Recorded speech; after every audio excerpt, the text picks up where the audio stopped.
President Joe Biden has officially announced that he is running for re-election in 2024, and I think he has a really good chance of winning his re-election bid for reasons we'll get into later in the video. Okay, but first I have this article here for you guys announcing his re-election.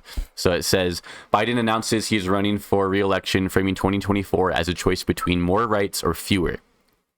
President Joe Biden made his re-election bid official Tuesday, capping months of speculation over his planned 4 years to the day since he announced his 2020 campaign. In a video titled Freedom, which opens with a scene of the January 6th attack on the Capitol, followed by an image of an abortion rights protest, Biden said that after spending his first term fighting for the country's democracy, MAGA extremists are lining up to cut the social safety net and take away personal liberties. Cutting Social Security that you've paid for your entire life while cutting taxes for the very wealthy, dictating what healthcare decisions women can make, banning books, and telling people who they can love, all while making it more difficult for you to be able to vote, he said. He made the case that his administration still has more to do. Okay, so we've heard a lot over the last year and a half, 2 years, about Biden's underwater approval rating and how him being in the low 40s for most of his presidency is a sign that the Democrats are in trouble and that the American people are wanting to go a different way generally than Joe Biden's government. Okay, and while it is true that Joe Biden's approval ratings have been less than stellar for most of his presidency, and currently they're sitting at about 42% or so, it does not necessarily spell complete disaster for a candidate to be to have low approval rating prior to an election. Okay, so I got some 538 data here for you guys. This is looking at different presidents 826 days into the presidency, which as of April 25th, we are 826 days into Joe Biden's presidency. And you'll see here, Donald Trump's approval rating was 1% higher than Biden is 1% higher than Trump right now. And if you look at the previous president, Barack Obama, 826 days into his presidency, his approval rating was 45.2%. Just about 3 points higher than Joe Biden's is. And we all know what happened in the 2012 election. Okay, it is shown right here, where Obama ended up winning the 2012 election in a landslide. He won 332 electoral votes to Romney's 206. Okay, so this was somebody that had a low approval rating. They, when people are asked what direction they want the country to head in prior to the 2012 midterms, you had an overwhelming majority of people saying that they disapproved of Obama, but it did not stop an election landslide. Okay, go back over here. Ronald Reagan sitting at 41% to Biden's 42.4%. So again, this is 826 days into the Reagan administration. 41%. Okay, and let's just have a little reminder here of what happened in Reagan's re-election bid.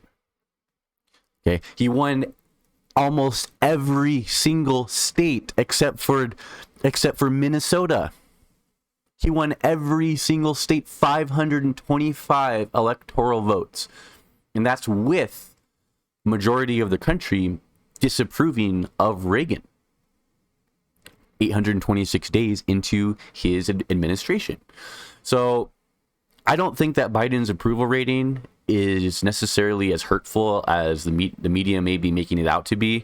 If it is, in fact, a rematch of Trump and Biden, there's going to be a lot of factors at play that people are thinking about, rather than there's going to be a lot of factors that people are paying attention to and thinking about that are perhaps different or perhaps more meaningful than the factors that contribute to people saying that they don't like Joe Biden's current presidency, right? So what I'm trying to say is that when the rubber hits the road and when we're matched with one candidate versus another, okay, Biden's approval rating is not necessarily going to be something that is going to just help Trump leapfrog back into the presidency, okay? And again, there's tons of historical precedents of presidents that didn't have the best approval rating, and it didn't stop them from being reelected, okay? So moving on here, Biden already has beat Trump. Okay, now the way it's looking right now, I really do think it's going to be Trump and Biden in the 2024 election. And Biden beat Trump by 7 million votes back in 2020. Okay, and you have to keep in mind that November 4th, 2020 was before a lot of the worst transgressions about Trump's leadership and some of the most viscerally, evidently harmful ways that he harmed our government and he harmed our country didn't necessarily become apparent to a lot of people prior to January 6th, 2021, okay, when a violent mob was summoned to the Capitol by Trump and was told to go and march like hell by Trump, okay? And we had the whole January 6th committee hearing led by Liz Cheney and Benny Thomas. And the first January 6th hearing that was aired during primetime television over the summer of 2022, okay, it drew 20 million viewers. 20 million viewers watched the first primetime address of the January 6th committee. Okay, that's comparable to a Sunday night football game. That is a lot of people that tuned in to the whole thing, right? But particularly this very first one, which is when they displayed some of the most damning evidence against Trump, right? So we have the insurrection happening. We have Trump being impeached a second time for the insurrection. We have Trump being indicted recently by New York Attorney General Alvin Bragg. Oh, I'm sorry, not Attorney General, but New York prosecutor Alvin Bragg, who has indicted Trump for hush money payments made to Stormy Daniels prior to the 2016 election. Okay, very high profile event. A lot of people paying attention to Trump being arrested. Okay, a lot of people that don't tune in every single day to politics, that are in the middle, that see Trump being arrested and go, something might be fishy here. Something might be up. Why is Trump being arrested? Right? Of course, you have the people who are saying, oh, it's just all political. It's a political attack on Trump. But the people that are using that justification to justify Trump's, the reason why Trump is being indicted, they were already going to vote for Trump again, right? In 2024. So where the indictment could potentially hurt Trump is with independents who don't necessarily align one way or the other, but are seeing Trump being indicted, and it's setting alarm bells off in their head. It's making them pay attention to the merits of the indictment. Oh yeah, Trump did in fact make these payments to Stormy Daniels while shortly after his wife gave birth to his child. And it might just kind of refreshen in people's minds why they either didn't want Trump in the first place or why they're going to continue to not want to vote for him. Okay, so third thing here, we have the Gen Z vote that is getting bigger and bigger every single day. The Gen Z vote. All right. And we got this article here that's going to illuminate some light. If I could click on it. There we go. So half of youth voted in 2020 and an 11-point increase from 2016. So we estimate that this is from Center for Information and Research on Civic Learning and Engagement. It says we estimate that 50% of young people ages 18 to 29 voted in the 2020 presidential election, a remarkable 11-point increase from 2016, and likely one of the highest rates of youth electoral participation since the voting age was lowered to 18.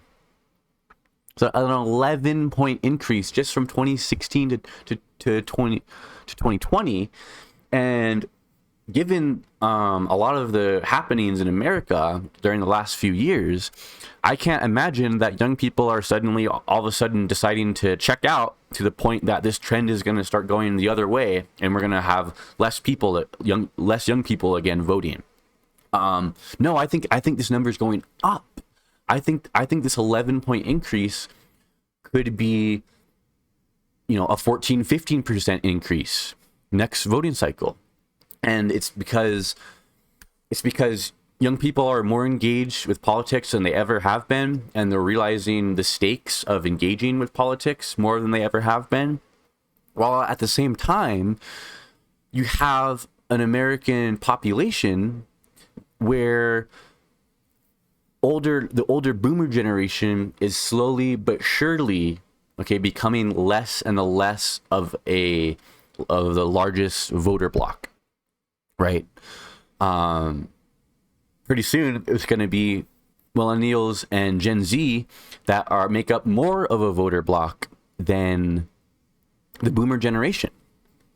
Right. So every single day we have more people turning 18, and we have more people in the boomer generation passing on. Okay. And creating a void of political, basically they're passing on. The young people are turning 18. Therefore, I believe that the country, our politics as a whole, are going to continue to represent more of the youth voter turnout. And it's going to continue to represent more of what youth want for this country. Because they're going to have to, if they want to rely on their vote, and if they want to continue to win, they're going to have to. It's not a thing of choice. It's not, let's throw the young people a bone. No, it's the young people are going to gravitate towards the candidates that are speaking to the issues that they care about. And as they become more and more, their population gets higher, the political strength of Gen Z and millennials will continue to grow, is what my prediction is.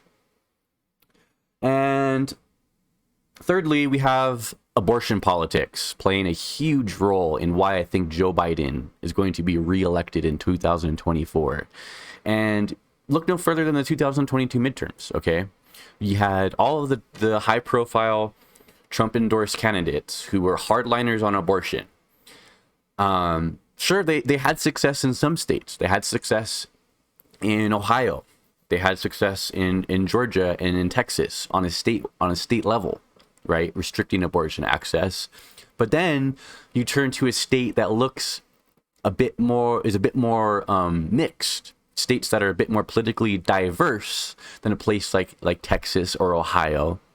And you have candidates that were soundly defeated in elections that, if they weren't so hard on abortion and the Supreme Court hadn't overturned Roe v. Wade, you can make an argument that they might have been able to pick up the Senate majority and have a much wider House majority than the current 5 seats that they have. You just look at people like Blake Masters, lost against a vulnerable candidate. Okay, Herschel Walker lost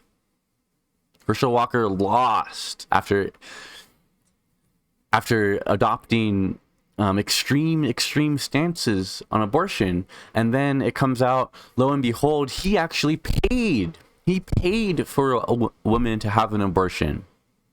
and tried to keep it undercover, it came out, right?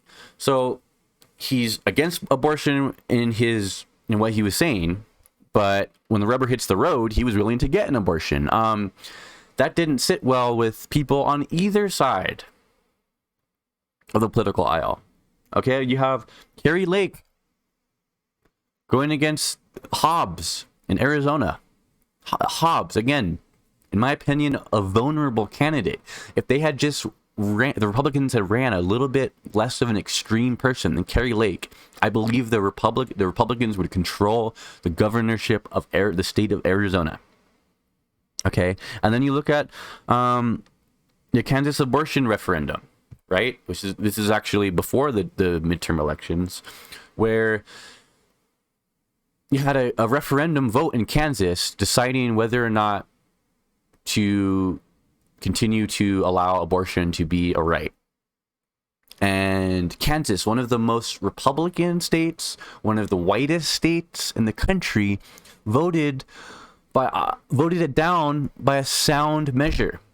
Like I don't have the numbers right here in front of me, but it was a resounding defeat in a state where the Republicans would hope, in a perfect world for them, they would hope that they would have no problem passing an abortion referendum in a state like Kansas, right? But it failed, and it was a harbinger of what was to come in the 2002 midterms by the Republicans shifting to these more extreme sort of conspiracy theory peddling candidates who are against abortion in nearly all instances, in some cases even up to after 6 weeks before people even know that they're pregnant, right? So I don't think that the overturning of Roe v. Wade was gone the way that the Republicans think that it was going to go, and now they're kind of caught trying to reel back some of their extreme stances that they're realizing are unpopular, while still retaining the support of the evangelical, more conservative, older voter base who is the most anti-abortion, right? So, one more thing here. I forgot to mention this in terms of young people becoming more and more part of the voter bloc. So the reason that it spells trouble for the Republicans, I'll get back to the abortion thing in a second here, is that you have statistics that say that young people are overwhelmingly liberal. So from Statistica here, it says that you can see here that Gen Z is the most is the least Republican, right? Out of any voter, out of any age group, out of millennials, out of Gen X, out of boomers, out of the silent generation, Generation Z is the most liberal voter group. So more and more Gen Zers voting spells trouble for the Republicans based on statistics like this. But getting back to abortion here, interesting article. So we have Trump coming out and saying that maybe we should have abortion be a state right. After all, maybe it should be up to the states to decide it, which is what their whole argument was in the first place when they overturned Roe v. Wade. But now we have an anti-abortion group ripping Trump for morally indefensible remarks. A large anti-abortion group and predominant GOP donor has condemned former President Donald Trump for his newly shared views on abortion in the wake of the summer's Dobbs reversal. Susan B. Anthony, SBA Pro-Life America, a network of 900,000 Americans against abortion, chastised the current 2024 Republican frontrunner after his campaign told the Washington Post that Trump believes that the Supreme Court, led by 3 justices which he supported, got it right when they ruled that this is an issue that should be decided at the state level. Trump's comments occurred simultaneously as some GOP-led states like Florida have taken more stringent steps in banning abortions after a certain number of weeks. Legal outcomes resulting from a Texas lawsuit filed in February to potentially ban the use of mifepristone, an abortion pill access nationwide, remain to be seen. President Trump's assertion that the Supreme Court Returning the issue of abortion solely to the states is a completely inaccurate reading of the Dobbs decision and is a morally indefensible position for a self-proclaimed pro-life presidential candidate to hold, SBA Pro-Life America President Marjorie Daffenfelser said in a statement Thursday. Life is a matter of human rights, not states' rights.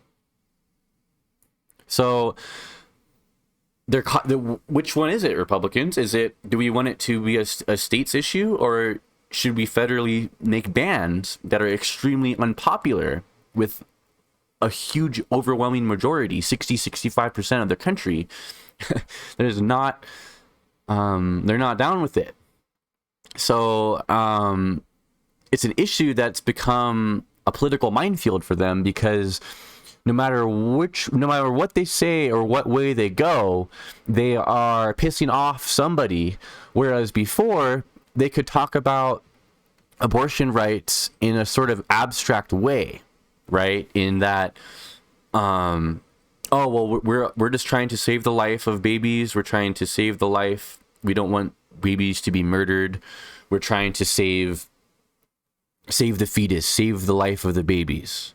But now that Roe v. Wade has been overturned and abortion is not a constitutionally guaranteed right, they can't necessarily just hop on their moral high horses and pretend that they're all about trying to save the babies, when there are other detriments that are happening to people, real life effects that people are dealing with every single day as a result of Roe v. Wade that people are dealing with. That fallout is real. That fallout is tangible, and it's beginning to affect the Republicans in a way that it makes it really difficult for them to go one way or the other, because they're upsetting one group no matter what position they come out with. So this is a pro-life America, whatever group that is going after Trump because he's apparently not hard enough on abortion, just by going along with what the Republican reasoning was in the first place for overturning Roe v. Wade. So it's just crazy. The American people can see the politics being played here, and they don't like having things taken away from them that they've come to rely on for 75 years. All right. It's an extremely unpopular position. And the more that the Republicans lean into the far right view of abortion being barbaric, or abortion being inhumane, as long as they're leaning into that view, they're going to continue to get hit politically by the American people, largely going to candidates that are going to be supportive of abortion rights, and are going to be supportive of continuing to allow women to have access to safe and legal abortions. So one last article here is kind of just exemplifying what I'm saying about they can't pick a position because it's going to hurt them either way. Republican presidential hopefuls struggle to answer on abortion. So most are choosing their words carefully, or not commenting directly at all, as restricting what women can do when it comes to reproductive rights has shown to be unpopular with many of the voters they'll need to win the White House. Before the Dobbs decision, Republicans could sort of say whatever they wanted on the issue, and it didn't really matter because they didn't necessarily think that the Supreme Court was ever going to overturn Roe. It was always in theory, said Doug He, a former communications director for the RNC. Now it's real, and they're seeing the real consequences. It's a firestorm. It's a firestorm that they've activated. And a lot of people that didn't even necessarily know that this was an issue that they had to worry about across the country are now becoming single issue voters in many cases, just on abortion rights. Right? Where you have women especially suburban women and middle class women, who are leaving the Republican Party over abortion. They're leaving it altogether. The same way that Glenn Youngkin was able to attract these same women for voting for him for the Virginia governorship, based on his war on schools and telling the Republican middle class that the schools want to keep you out of their children's education, and the schools are indoctrinating our children, and the schools, that was a good talking point that it worked for Glenn Youngkin, because it got them on his side about something that they cared about deeply, right? And in that their children's education, right? It's something that mothers care about deeply. Well, guess what? Mothers also care about deeply. They also care about whether or not, if they get pregnant, if the government is going to force them to have that baby or not. That's something, it's a deeply personal issue for many women across this country. And the Republicans are driving away those people by adopting such a harsh stance that they often do adopt. So that's all I got for you guys on this one. I really think that Joe Biden does have a good chance of winning re-election for all the reasons that I've stated. Things can change. A lot of interesting transgressions can still happen from now until 2024. And I'm not writing off Donald Trump's chances of winning completely yet, okay? Because we made the mistake of writing off his chances of winning in 2016. Okay, and we all know how that turned out. So let's not make that same mistake again of writing off his chances of winning, because he does still have a chance. Let's not kid ourselves, okay? But given the current state of just everything in America, I think that Biden will win, and I think that Biden will win pretty soundly. Okay, so thank you so much for watching this video. I really appreciate you guys, and I'll see you in the next one. All right, bye.